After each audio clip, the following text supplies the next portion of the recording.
ओम शांति। 25/1/2021 प्रातः मुरली।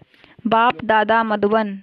मीठे बच्चे, बाप की श्रीमत से तुम मनुष्य से देवता बनते हो, इसलिए उनकी श्रीमत का शास्त्र है सर्वशास्त्र शिरोमणि श्रीमद् भगवद गीता। प्रश्न है, सतयुग में हर चीज़ अच्छे से अच्छी सतोप्रधान होती है, क्यों? उत्तर है, क्योंकि वहाँ मनुष्य सतोप्रधान है। जब मनुष्य अच्छे हैं तो सामग्री भी अच्छी है, और मनुष्य बुरे हैं तो सामग्री भी नुकसानकारक है। सतोप्रधान सृष्टि में कोई भी वस्तु अप्राप्त नहीं है, कुछ भी कहीं से मांगना नहीं पड़ता। ओम शांति। बाबा इस शरीर द्वारा समझाते हैं, उनको जीव कहा जाता है। इनमें आत्मा भी है और तुम बच्चे जानते हो परमपिता परमात्मा भी इनमें है। यह तो पहले पहले पक्का होना चाहिए, इसलिए इनको दादा भी कहते हैं। यह तो बच्चों को निश्चय है, इस निश्चय में ही रमण करना है। बरोबर बाबा ने जिसमें पदरामणी की है वह अवतार लिया है, उनके लिए बाप खुद कहते हैं, मैं इनके बहुत जन्मों के अंत के भी अंत में आता हूँ। बच्चों को समझाया गया है, यह है सर्वशास्त्र शिरोमणि गीता का ज्ञान। श्रीमत अर्थात श्रेष्ठ मत, श्रेष्ठ ते श्रेष्ठ मत है, ऊंच ते ऊंच भगवान की, जिसकी श्रीमत से तुम मनुष्य से देवता बनते हो। तुम भ्रष्ट मनुष्य से श्रेष्ठ देवता बनते हो, तुम आते ही इसीलिए हो। बाप भी खुद कहते हैं, मैं आता हूँ तुमको श्रेष्ठाचारी निर्विकारी मत वाले देवी देवता बनाने। मनुष्य से देवता बनने का अर्थ भी समझना है। विकारी मनुष्य से निर्विकारी देवता बनाने आते हैं। सतयुग में मनुष्य रहते हैं परंतु दैवी गुणों वाले, अभी कलयुग में हैं आसुरी गुणों वाले। है सारी मनुष्य सृष्टि, परंतु वह है ईश्वरीय बुद्धि, यह है आसुरी बुद्धि। वहाँ ज्ञान, यहाँ भक्ति। ज्ञान और भक्ति अलग अलग है ना। भक्ति की पुस्तक कितनी और ज्ञान की पुस्तक कितनी है। ज्ञान का सागर बाप है, उनका पुस्तक भी तो एक ही होना चाहिए। जो भी धर्म स्थापन करते हैं उनका पुस्तक एक होना चाहिए। उनको रिलीजियस बुक कहा जाता है। पहला रिलीजियस बुक है गीता, श्रीमद् भगवद गीता। यह भी बच्चे जानते हैं, पहला आदि सनातन देवी देवता धर्म है, ना कि हिंदू धर्म। मनुष्य समझाते हैं, गीता से हिंदू धर्म स्थापन हुआ और गीता गाई है कृष्ण ने। कोई से पूछो तो कहेंगे परंपरा से यह कृष्ण ने गाई है, कोई शास्त्र में शिव भगवानुवाच है नहीं। श्रीमद् कृष्ण भगवानुवाच लिख दिया है। जो गीता पढ़े होंगे उनको सहज समझ में आएगा। अभी तुम समझते हो, इसी गीता ज्ञान से मनुष्य से देवता बने हैं। जो अभी बाप तुमको दे रहे हैं, राजयोग सिखा रहे हैं, पवित्रता भी सिखा रहे हैं। काम महाशत्रु है, इस द्वारा ही तुमने हार खाई है। अब फिर उन पर जीत पाने से तुम जगत जीत अर्थात विश्व का मालिक बन जाते हो। यह तो बहुत सहज है। बेहद का बाप बैठ इनके द्वारा तुमको पढ़ाते हैं। वह है सभी आत्माओं का बाप। यह फिर है बेहद का बाप, मनुष्यों का। नाम ही है प्रजापिता ब्रह्मा। तुम कोई से भी पूछेंगे ब्रह्मा के बाप का नाम बताओ तो मूंछ पड़ेंगे। ब्रह्मा विष्णु शंकर हैं क्रिएशन, इन तीनों का कोई तो बाप होगा ना। तुम दिखाते हो इन तीनों का बाप है निराकार शिव। ब्रह्मा विष्णु शंकर को सूक्ष्म वतन के देवताएं दिखलाते हैं, इनके ऊपर है शिव। बच्चे जानते हैं शिव बाबा के बच्चे जो भी आत्माएं हैं उनको अपना शरीर तो होगा, वह तो सदैव निराकार परमपिता परमात्मा है। बच्चों को मालूम हुआ है निराकार परमपिता परमात्मा के हम बच्चे हैं। आत्मा शरीर द्वारा बोलती है, परमपिता परमात्मा। कितनी सहज बातें हैं। इसको कहा जाता है अल्फ बे। पढ़ाते कौन है? गीता का ज्ञान किसने सुनाया? निराकार बाप ने। उन पर कोई ताज आदि है नहीं, वह ज्ञान का सागर बीज रूप चैतन्य है। तुम भी चैतन्य आत्माएं हो ना। सभी झाड़ों के आदि मध्य अंत को तुम जानते हो। भल माली नहीं हो परंतु समझ सकते हो कैसे बीज डालते हैं, उनसे झाड़ निकलते हैं। वह तो है जड़ झाड़, यह है चैतन्य। तुम्हारी आत्मा में ज्ञान है और कोई की आत्मा में ज्ञान होता नहीं।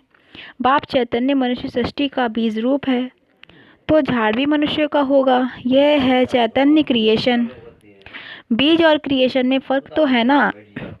आम का बीज डालने से आम निकलता है, फिर झाड़ कितना बड़ा होता है। वैसे मनुष्य के बीज से मनुष्य कितने फर्टाइल होते हैं। जड़ बीज में कोई ज्ञान है नहीं, यह तो चैतन्य बीज रूप है।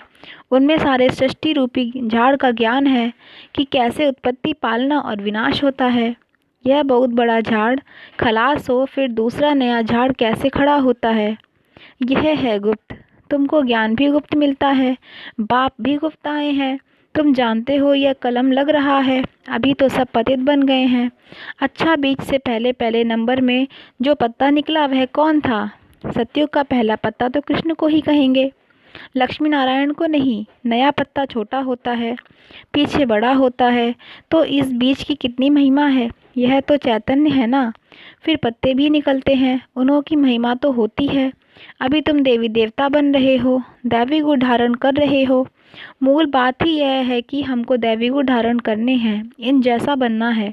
चित्र भी हैं, यह चित्र ना होते तो बुद्धि में ज्ञान ही नहीं आता। यह चित्र बहुत काम में आते हैं। भक्ति मार्ग में इन चित्रों की भी पूजा होती है, और ज्ञान मार्ग में इन चित्रों से तुमको ज्ञान मिलता है कि ऐसा बनना है। भक्ति मार्ग में ऐसे नहीं समझते कि हमको ऐसा बनना है। भक्ति मार्ग में मंदिर कितने बनते हैं? सबसे जास्ती मंदिर किसके होंगे? ज़रूर शिव बाबा के होंगे जो बीज रूप है। फिर उसके बाद पहली क्रिएशन के मंदिर होंगे। पहली क्रिएशन यह लक्ष्मी नारायण है। शिव के बाद इनकी पूजा सबसे जास्ती होती है। माताएं तो ज्ञान देती हैं, उनको पूजा नहीं होती। वह तो पढ़ाती हैं ना। बाप तुमको पढ़ाते हैं, तुम किसकी पूजा नहीं करते हो? पढ़ाने वाले की अभी पूजा नहीं कर सकते। तुम जब पढ़कर फिर अनपढ़ बनेंगे तब फिर पूजा होगी। तुम सो देवी देवता बनते हो, तुम ही जानते हो। जो हमको ऐसा बनाते हैं उनकी पूजा होगी, फिर हमारी पूजा होगी नंबरवार। फिर गिरते गिरते 5 तत्वों की भी पूजा करने लग पड़ते हैं। शरीर 5 तत्वों का है ना, 5 तत्वों की पूजा करो या शरीर की एक हो जाती। यह तो ज्ञान बुद्धि में है। यह लक्ष्मी नारायण सारे विश्व के मालिक थे। इन देवी देवताओं का राज्य नई सृष्टि पर था, परंतु वह कब था यह नहीं जानते। लाखों वर्ष कह देते हैं। अब लाखों वर्ष की बात तो कभी किसकी बुद्धि में रह ना सके। अभी तुमको स्मृति है, हम आज से 5000 वर्ष पहले आदि सनातन देवी देवता धर्म के थे। देवी देवता धर्म वाले फिर और धर्मों के कन्वर्ट हुए हैं। हिंदू धर्म कह नहीं सकते, परंतु पतित होने कारण अपने को देवी देवता कहना शोभता ही नहीं। अपवित्र हो देवी देवता कह ना सकें। मनुष्य पवित्र देवी देवताओं की पूजा करते हैं तो जरूर खुद अपवित्र हैं, इसलिए पवित्र के आगे माथा झुकाना पड़ता है। भारत में खास कन्याओं को नमन करते हैं, कुमारों को नमन नहीं करते। फीमेल को नमन करते हैं, मेल को नमन क्यों नहीं करते? क्योंकि इस समय ज्ञान भी पहले माताओं को मिलता है, बाप इनमें प्रवेश करते हैं। यह भी समझते हो बरोबर यह ज्ञान की बड़ी नदी है। ज्ञान नदी भी है, फिर पुरुष भी है। यह है सबसे बड़ी नदी। ब्रह्मपुत्र नदी है सबसे बड़ी, जो कलकत्ता तरफ सागर में जाकर मिलती है। मेला भी वहाँ लगता है, परंतु उनको यह पता नहीं कि यह आत्माओं और परमात्मा का मिलन है। वह तो पानी की नदी है जिस पर नाम ब्रह्मपुत्रा रखा है। उन्होंने तो ब्रह्म ईश्वर को कहा हुआ है, इसलिए ब्रह्मपुत्रा को बहुत पावन समझते हैं। बड़ी नदी है तो पवित्र भी वह होगी। पतित पावन वास्तव में गंगा को नहीं ब्रह्मपुत्रा को कहा जाए। मेला भी इनका लगता है, यह भी सागर और ब्रह्मा नदी का मेला है। ब्रह्मा द्वारा एडॉप्शन कैसे होती है, यह गुह्य बात समझने की है जो प्रायलोप हो जाती है। यह तो बिल्कुल सहज बात है ना। भगवान उवाच, मैं तुमको राजयोग सिखलाता हूँ, फिर यह दुनिया ही खलास हो जाएगी। शास्त्र आदि कुछ भी नहीं रहेंगे। फिर भक्ति मार्ग में यह शास्त्र होते हैं, ज्ञान मार्ग में शास्त्र होते नहीं। मनुष्य समझते हैं यह शास्त्र परंपरा से चले आते हैं, ज्ञान तो कुछ है नहीं। कल्प की आयु ही लाखों वर्ष कह दी है, इसलिए परंपरा कह देते हैं। इनको कहा जाता है अज्ञान अंधियारा। अभी तुम बच्चों को यह बेहद की पढ़ाई मिलती है जिससे तुम आदि मध्य अंत का राज समझा सकते हो। तुमको इन देवी देवताओं की हिस्ट्री ज्योग्राफी का पूरा पता है। यह पवित्र प्रवृत्ति मार्ग वाले पूज्य थे, अभी पुजारी पतित बने हैं। सतयुग में है पवित्र प्रवृत्ति मार्ग, यहाँ कलयुग में अपवित्र प्रवृत्ति मार्ग है। फिर बाद में निवृत्ति मार्ग होता है, वह भी ड्रामा में है। उसको संन्यास धर्म कहा जाता है। घर बार का संन्यास कर जंगल में चले जाते हैं, वह है हद का संन्यास। रहते तो इसी पुरानी दुनिया में ही है ना। अभी तुम समझते हो हम संगम युग पर हैं, फिर नई दुनिया में जाएंगे।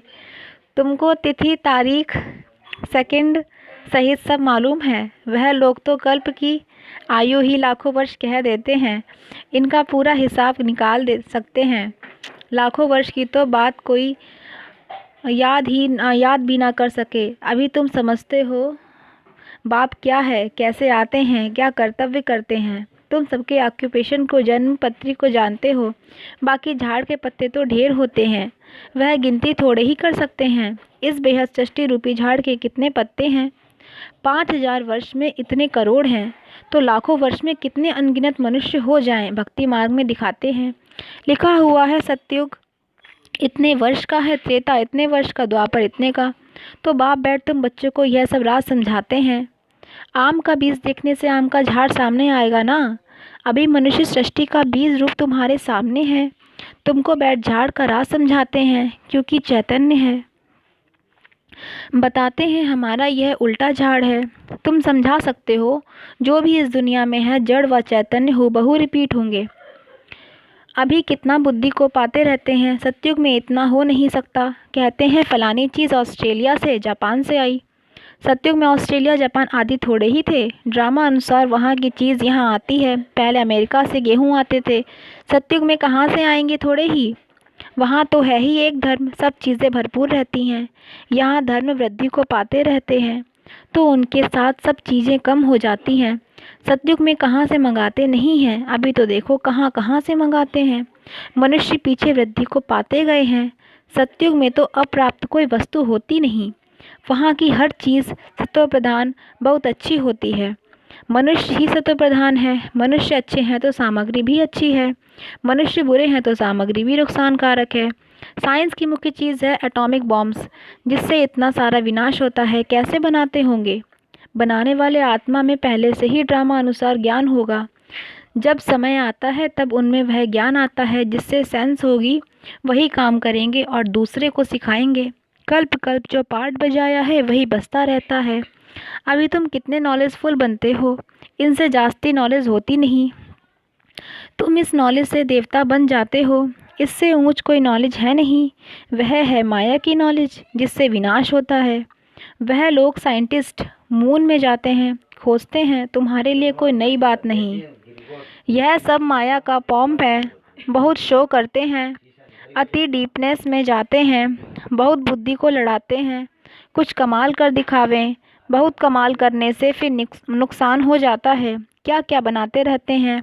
बनाने वाले जानते हैं इनसे यह विनाश होगा। अच्छा, मीठे मीठे सिकीलदे बच्चों प्रति माता पिता बाप दादा का याद प्यार और गुड मॉर्निंग। रूहानी बाप की रूहानी बच्चों को नमस्ते। रूहानी बच्चों की रूहानी बाप दादा को नमस्ते नमस्ते नमस्ते।